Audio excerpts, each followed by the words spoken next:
Welcome back to Movie Repeat. Today we will show you a 2012 American science fiction action thriller film titled Looper. Spoilers ahead. Watch out and take care. In 2044, the United States has suffered economic collapse, causing severe social decay and growth in organized crime. In addition, a strange mutation has occurred in 10% of the population, giving them minor telekinetic powers, manifested by their ability to float small objects. They are referred to as TKs.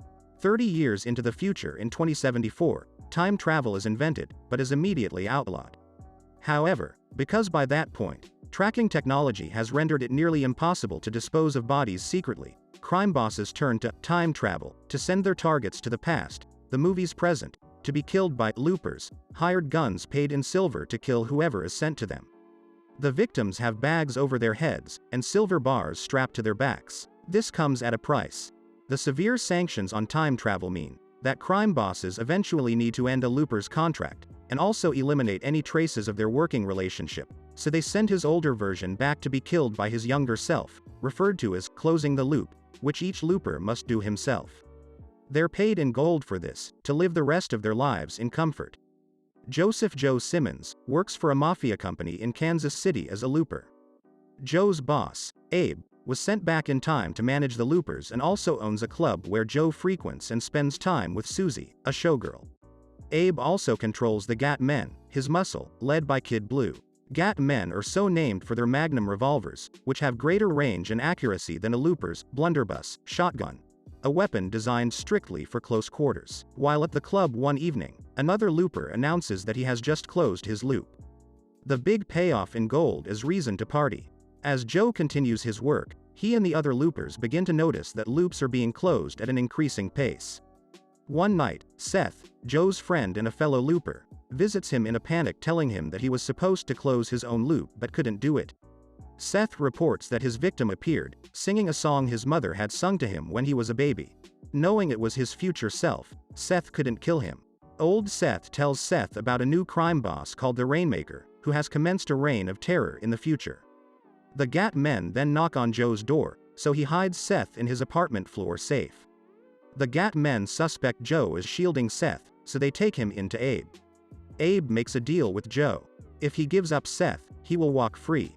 If he doesn't, he can't be killed, as it will upset things in the future, but they can definitely make things difficult for him by taking half of the silver he has been hoarding for his retirement in France. Joe immediately gives up Seth. Abe suggests Joe go to China instead of France. Don't go to France. Go to China. I'm from the future. I know these things. Old Seth attempts to climb a barbed wire fence, but notices old scars appearing on his arm, spelling out words telling him to go to an address. He ignores this, and one of his fingers disappears. Shortly after, another finger is gone. The stubs are not bloody, as if the digits were removed many years earlier. Then the tip of his nose is cut off.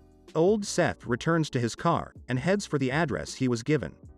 Running toward it, he loses a foot, then apparently both feet, and he falls to the ground and crawls to the door. He bangs on the door, and it is opened by Kid Blue, who immediately shoots him. Behind the shooter, we can see young Seth, alive on a table where they were chopping off his body parts, and we hear the sound of a ventilator. Joe continues to do killings. After each killing, he visits a diner and works on his French lessons. While waiting to do one killing, he is puzzled when the victim is late. When the person does appear, he has no bag over his head. Joe recognizes Old Joe as his older self, and tries to shoot him. Old Joe spins around, and uses the gold on his back to deflect the bullet. He grabs a gold bar and throws it at Joe, then knocks him out with a punch. Joe comes to, and finds a note, telling him to get out of town. Instead, Joe returns to his apartment, where he finds the Gat Men searching it and removing his silver. He traps Kid Blue in his floor safe, but is winged by another Gat Man, falls from his fire escape and blacks out. Flashbacks explain this chain of events. Joe closes his loop, and moves to Shanghai per Abe's advice. We step quickly through the next 30 years, and see Joe has a good retirement. However, his continued drug use eats through his funds quickly, and he must continue working with local crime gangs to make ends meet. Until he meets a beautiful, caring woman who helps him get sober. He marries her and settles down. Life is good until the end of the 30 years, when he is grabbed, and prepared to be sent back to be killed. He manages to slip his wrist restraints, get his hood off, and kill his attackers. He then jumps into the time machine. We see the previous events unfold, and watch old Joe escape in Joe's truck. He buys all the first aid supplies he can find, and heads to Joe's apartment. Old Joe sees young Joe fall from the balcony and land on a car. He rescues him, and disappears again. Old Joe looks up some cryptic numbers at the library, when letters begin to form on his hand and arm spelling out, Beatrix. Old Joe meets young Joe at the diner. They order identical meals. Old Joe asks Joe how his French lessons are going, then says in French, "I know you have a gun under the table pointed at me." When young Joe doesn't understand, old Joe says, "It's okay that you didn't get all that. You will." As old Joe says, he's glad he learned the language. Old Joe tells Joe more about the Rainmaker. He appeared out of nowhere, and single-handedly took control of all the major crime syndicates within 6 months. He's responsible for mass executions and vagrant purgings, and he ordered the closing of all loops. The syndicate men killed old Joe's wife by accident when old Joe was captured.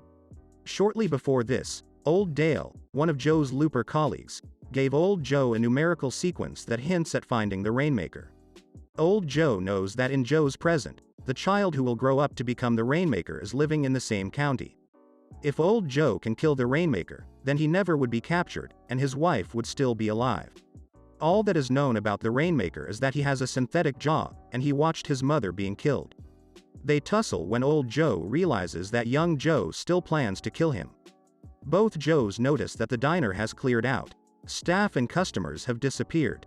Suddenly, Gat men burst in. Old Joe gives Joe a piece of a map with an address marked and a string of digits, and tells him that the Rainmaker may live there. Young Joe and the Gat men shoot at old Joe as he runs off. Then the Gat men start shooting at young Joe, who also runs off. Young Joe follows the coordinates to a farmhouse owned by Sarah, who lives with her son Sid. When Joe shows Sarah the map, Sarah recognizes the digits as Sid's birthday and the serial number of the hospital where he was born, prompting young Joe to explain the situation about the Rainmaker. Sarah proves to know a lot about loopers and how they work. The database old Joe used with the string of digits produced 3 possible children born on the same day in the same hospital, and he is intent on killing them. Sarah tells Sid to stay away from Joe, but Sid is curious. He befriends Joe, and shows him some of the electronics gear he is playing with. Sid builds transmitters so Joe and Sarah can signal each other. Joe is very impressed with the advanced work the 5-year-old is doing. Old Joe tracks down one of the potential Rainmaker children heading to a birthday party. He kills him, but when he realizes he is still existing in his past, he breaks down crying. He has killed the wrong child. He then heads to the other child's place, but is hesitant when he realizes it is where his girlfriend, Susie, from 30 years earlier is living with her son. Instead of killing the child right away, he watches their apartment. As young Joe and Sarah become close, he learns that she is a telekinetic with slightly more power than the other TKs, and that Sid was raised by Sarah's sister for 2 years until she was somehow killed. Sid thinks Sarah's sister was his mother, and does not believe that Sarah is his real mother. Sarah is shown to be frightened of Sid, running to her room and hiding in a safe when Sid gets angry at her in his belief that she's lying about being his mother. The next day, one of the Gat men, Jesse, comes looking for Joe. Sid helps him escape, and Jesse leaves. While Sid and Joe are alone hiding from Jesse, Joe tells him how his own mother gave him to the panhandlers, so that he grew up without her, a moment later saying that she sold him and that she used drugs. We see how being motherless led Joe to become a killer and a drug user. Jesse is suspicious of Sarah, and returns, holding Sarah at gunpoint when Joe comes down the stairs. As Joe tries to reason with Jesse, Sid starts to come down the stairs. Startled by Jesse, Sid falls down the stairs and goes into a rage. He lets out a massive telekinetic blast, killing Jesse. Jesse's blood rains out of his chest, implying how the Rainmaker's name was coined. Sid's extraordinary telekinetic abilities confirm to Joe that Sid is the Rainmaker, and that Sarah's sister was killed by Sid when he lost control of his powers. Joe finds Sid in the sugarcane fields, crying, and comforts him. Sarah helps Joe realize that this boy needs love, and may not turn into the Rainmaker if he is raised in a loving home. Meanwhile, Kid Blue has tracked old Joe to Susie's apartment, and captures him when he breaks inside to kill the child. Young Joe tells Sarah and Sid to flee, surmising that his employers and/or Old Joe will target the farm. Old Joe breaks free, killing Abe and all the Gat men except for Kid Blue, who is shot in the foot. As the two Joes confront each other near Sarah's house, Kid Blue attacks and is killed by young Joe.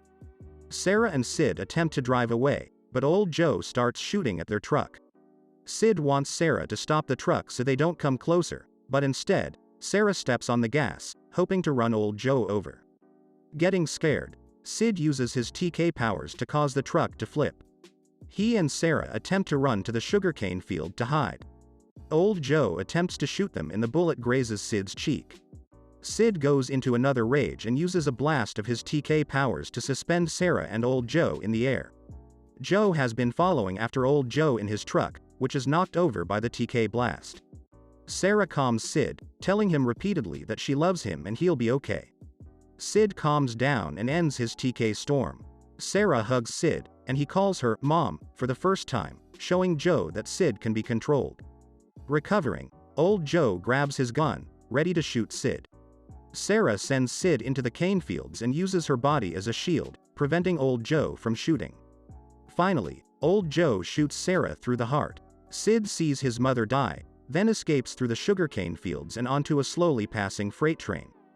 Flashback to a moment before the shot was fired. Young Joe understands that by shooting Sarah and wounding Sid, Old Joe creates the embittered child who will become the Rainmaker without his mother's love.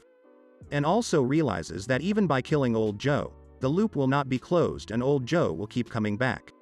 So young Joe turns his gun on himself. He pulls the trigger and dies, thus closing the loop circuit from his end.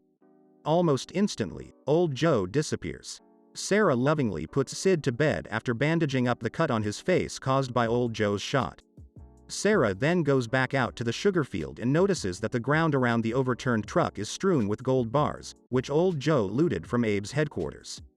She and Sid will now be well provided for. She walks over to young Joe's body lying in the field, and takes a moment to stroke his hair, something that he had confided to Susie that his own mother used to do for him. Make sure to subscribe and turn on notifications, so you can watch more recaps like this. Thanks for watching.